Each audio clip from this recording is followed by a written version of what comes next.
We tackled a variety of issues and opportunities facing our nations. At the top of the list was the issue of trade. Very important subject because the United States has been taken advantage of for decades and decades, and we can't do that anymore. We had extremely productive discussions on the need to have fair and reciprocal, meaning the same. People can't charge us 270%, and we charge them nothing. That doesn't work anymore. I made a lot of statements having to do with clarity. We want and expect other nations to provide fair market access to American exports, and that we will take whatever steps are necessary to protect American industry and workers from unfair foreign trading practices, of which really there are many, but we're getting them straightened out, slowly but surely.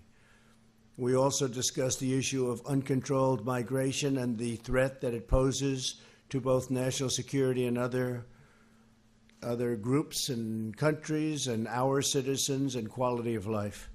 We're committed to addressing the migration challenge by helping migrants to remain and prosper in their own home countries. A wide array of national security threats were addressed, including the threat of Iran. The G7 nations remain committed to controlling Iran's nuclear ambitions. With or without them, those ambitions are going to be controlled, along with efforts to combat terrorism and extremism and those who spread this deadly ideology. The nations of the G7 are bound together by shared values and beliefs.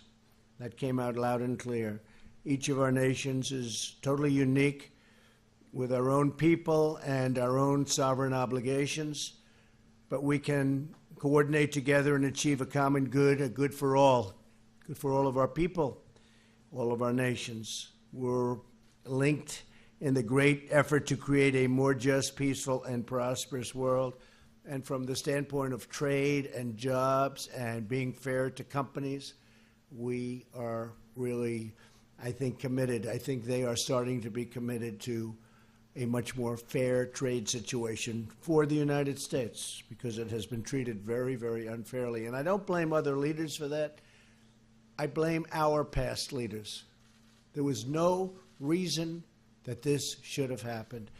Last year, they lost 800, we as a nation, over the years, but the latest number is $817 billion on trade.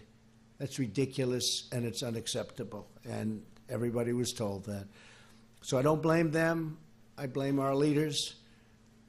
In fact, I congratulate the leaders of other countries for so crazily being able to make these trade deals that were so good for their country and so bad for the United States. But those days are over.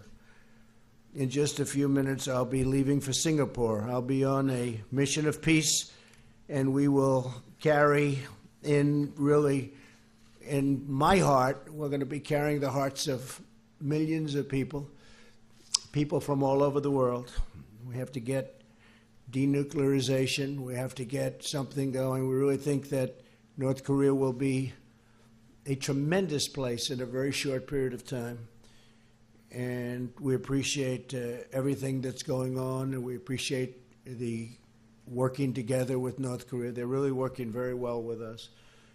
So I say, so far, so good. We're going to have to see what happens, and we're going to know very soon. So I'll be leaving as soon as we're finished with this conference. I'll be leaving, and I very much look forward to it. I think it's very important for North Korea and South Korea and Japan and the world and the United States. It's a great thing, and we'll see what happens. Okay, any questions? Yes, yes.